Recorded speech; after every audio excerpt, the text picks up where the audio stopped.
Voilà, la granola, c'est tout simplement un mélange de céréales qu'on agrémente comme on a envie, en fait. Ce qui est bien avec la granola, c'est qu'on peut vraiment jouer avec les ingrédients. Moi, je vais vous montrer une recette, ma recette, comme moi je la préfère, et je vais quand même vous expliquer comment faire pour pouvoir jouer avec les ingrédients. Alors, la base de la granola, ce sont les céréales. Nous, on utilise de l'avoine. La moitié à peu près des céréales que je mets, c'est de l'avoine, parce que tout simplement, c'est meilleur au goût. Après, j'utilise du blé, du seigle, de l'épeautre, du millet.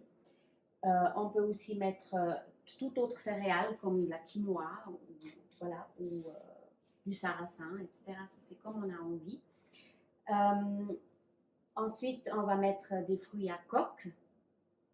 Les fruits à coque, ça peut être des noix, des noisettes, des amandes. Moi, j'utilise aussi les noix de pécan.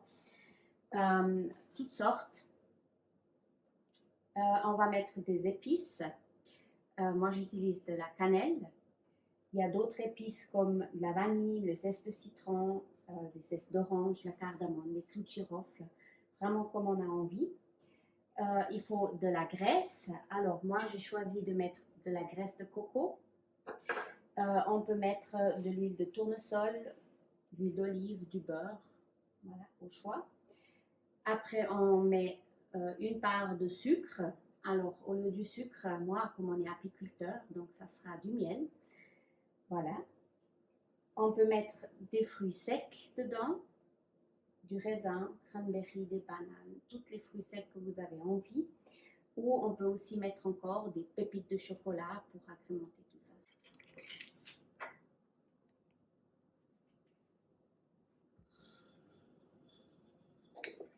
Alors là, ça floconne l'avoine.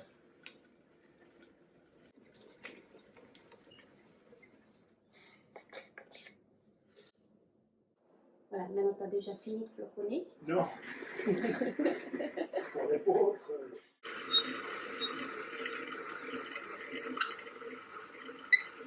Nous, on floconne les céréales fraîchement parce que tout simplement, je trouve que ça a un meilleur goût. Ça n'a pas le même goût quand on achète les flocons déjà tout faits dans le commerce. Mais c'est tout à fait possible d'acheter les choses déjà toutes prêtes parce que pas tout le monde a un floconneur à la maison. Je suis consciente. Encore une.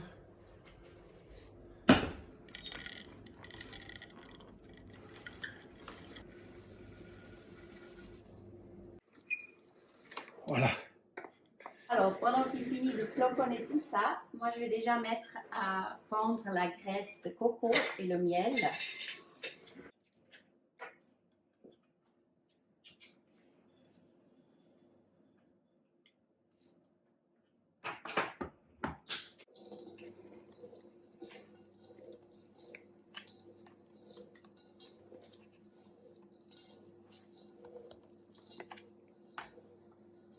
Alors là, on a le miel et puis la graisse de coco que je vais fondre pour après le mélanger aux céréales.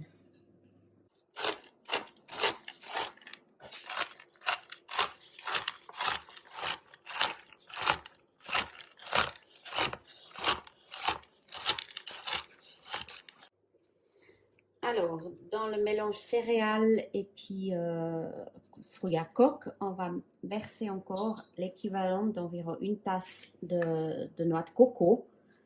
Alors, on peut mesurer ou simplement estimer la quantité qu'on met parce qu'on n'est vraiment pas au gramme près. Puis ensuite, je mets 2 cuillères à café de cannelle.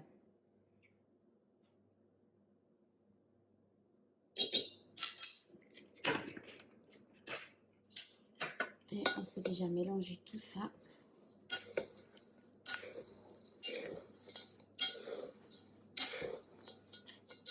Voilà, on va verser le miel et la noix de coco dans les céréales. J'ajoute aussi 2 pincées de sel.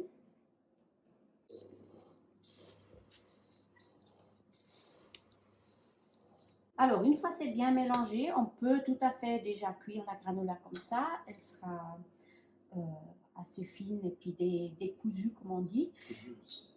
Crumeleuse, ouais. Moi, ce que je fais, je rajoute encore des blancs d'œufs dans la granola. Comme ça, elle fait des morceaux un tout petit peu plus grosses. Et puis, c'est super bon quand on veut juste grignoter ça pour les 4 heures de l'après-midi. Comme ça c'est super. Alors, et les coques d'œufs, je ne les jette pas. Pour la simple et bonne raison, ça c'est un super engrais pour le jardin. Mais ça, c'est un autre sujet. Voilà, pour la quantité que j'ai fait là, je mets 4 blancs.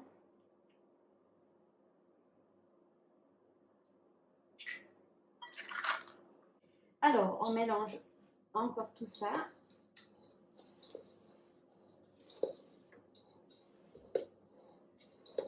Un peu de force. Comme ça, elle doit être à la fin une belle pâte.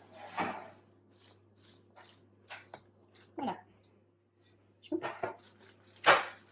Pour finir, on va répartir alors la masse sur les plaques. Alors, il faut à peu près 1 cm d'épaisseur.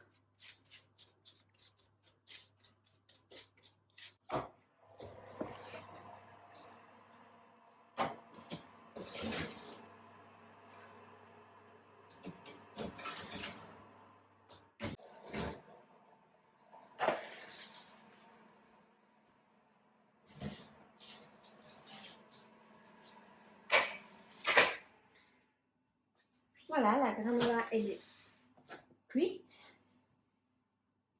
J'ai posé mes fourchettes. Là. Alors, celle-ci, elle m'a l'air bien cuite.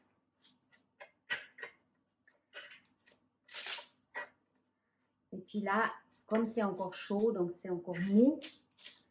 Et en refroidissant, ça va venir bien croquant. Et puis maintenant, si on souhaite, par exemple, rajouter des fruits secs ou bien du chocolat, des pépites de chocolat, alors c'est à ce moment-là qu'on peut les mélanger, les mettre dedans. On ne cuit pas les pépites de chocolat et les fruits dans le four. On rajoute ça vraiment par après. Voilà, celle-ci, je vais remettre 5 minutes au four. C'est un peu clair, c'est pas encore assez cuit, sinon elle va pas être croquante, mais elle reste molle.